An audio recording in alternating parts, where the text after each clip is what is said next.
TikTok's power to deliver exhilaration, and the UK's relationship with China are shaping the UK government's acceptance of the short video app, despite genuine concerns about how the data of millions of Britons may be used, the technology secretary has said, after the US courts upheld a law that could lead to the platform being banned or sold in the US. Peter Carl told The Guardian, "I am genuinely concerned about the ownership model of TikTok.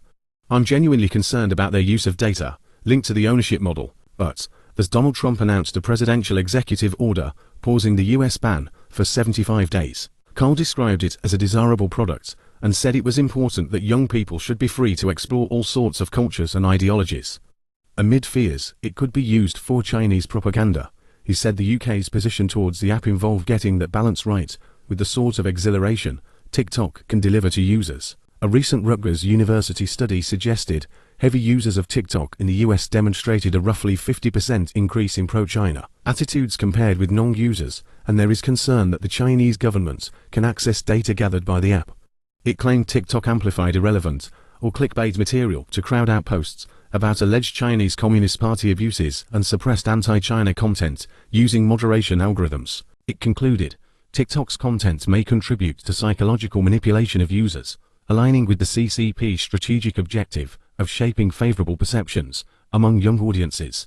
TikTok called it a fraud experiment. Asked about those findings, Carl said, "We urge caution over TikTok, but there are lots of platforms and traditional broadcasters that have editorial decision-making decisions which do lead to biases. This was not a new phenomenon," he added. He said, "The government monitored trends on social media, and where we do see trends which are harmful to our national security or harmful to our way of life, then of course we start acting." Asked if the monitoring had raised concerns about TikTok as a propaganda vehicle, he replied that if there were, we would act publicly. "There's no concerns that we have about social media activity that we are keeping from the public." He also said, "We are very mindful of the relationship that we have with China, with countries which are hostile to our way of life," with an aide later clarifying he meant countries other than China. Kyle indicated he drew lessons from the US moves to ban TikTok, which meant in reality that people were suddenly going directly to the Chinese version of the app, which was almost certainly harvesting data and information and feeding propaganda in a way that the American version might not have been.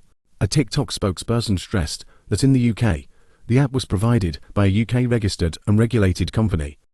They said it had been spending £10 billion to protect user data in the UK and Europe, with data security independently monitored, checked and verified. It said the Chinese government had no stake or ownership in the parent company, ByteDance, which is majority-owned by international investors. It is 20% owned by its founder, Zhong Yiming. In 2018, Zhong posted a self-confession, announcing he would close one of his apps as it featured content incommensurate with socialist core values that did not properly implement public opinion guidance. After criticism on state TV, he said a cause of his company's problems was a weak understanding and implementation of the Four Consciousnesses, a political theory advanced by the leader of the Chinese Communist Party, Xi Jinping.